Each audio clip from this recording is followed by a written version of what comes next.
안녕하세요. GBKTV 박다니엘입니다. 오늘도 이렇게 시청해주셔서 진심으로 감사드립니다. 오늘은 자진 출국 제도에 대해서 말씀을 드리겠습니다.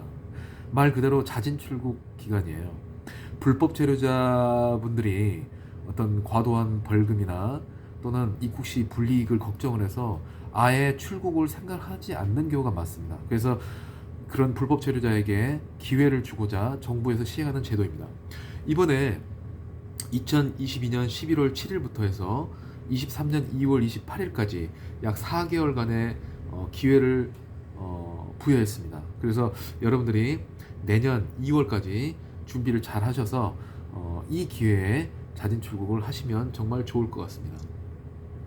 여러분들이 자진 출국을 준비하실 때는 첫 번째로 여권, 그리고 자진 출국 신고서, 그리고 출국할 때 필요한 항공권, 이렇게 세 가지를 준비를 하시면 되고, 가까운 여러분들의 거주지 주변에 있는 출입국 관리청이나 또는 온라인으로 접수를 하시면 좋을 것 같아요.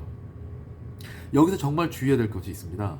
여러분들이 자진 출국 신고를 할 때 우리 대한민국 정부에서는 여러분들이 자진 출국을 해도 크게 문제가 되지 않는지 체크를 해야 됩니다. 그러려면 시간적 여유가 필요한데, 여러분들이 3일에서 15일 사이에 꼭 신고를 하셔야 돼요. 너무 늦으면 안 됩니다. 특히 직접 관청에 방문을 하실 때는 토요일, 일요일까지 고려를 해야 됩니다. 토요일, 일요일이 중간에 껴있으면 그걸 제외하고 3일에서부터 15일이라는 점 꼭 여러분들이 기억을 하셔야 되고요. 또 두 번째로, 온라인으로 접수를 할 수는 있지만 온라인은 공휴일을 고려하지 않습니다. 무조건 3일에서 15일입니다. 하지만 여러분들이 주의하셔야 될 점이 있어요.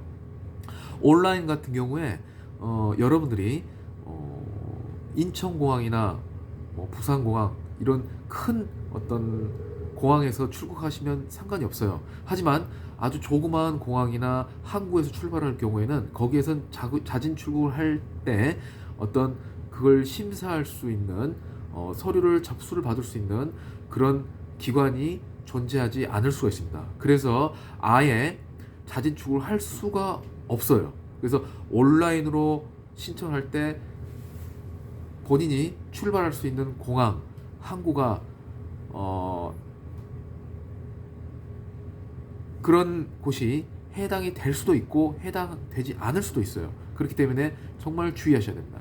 그래서 자진 출국을 하시려고 하시다가 자칫 스케줄이 맞지 않아서 또 연기해야 되는 경우가 있을 수가 있기 때문에 전문가의 도움을 받는 것이 사실 안전하게 자진 출국을 할 수 있는 지름길이 되겠습니다.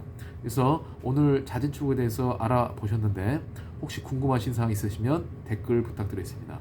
그리고 비자와 관련돼서 또 다른 궁금하신 사항 있으시면 언제나 댓글 부탁드리겠습니다. 끝까지 시청해 주셔서 진심으로 감사드립니다. 감사합니다. 좋은 하루 되세요.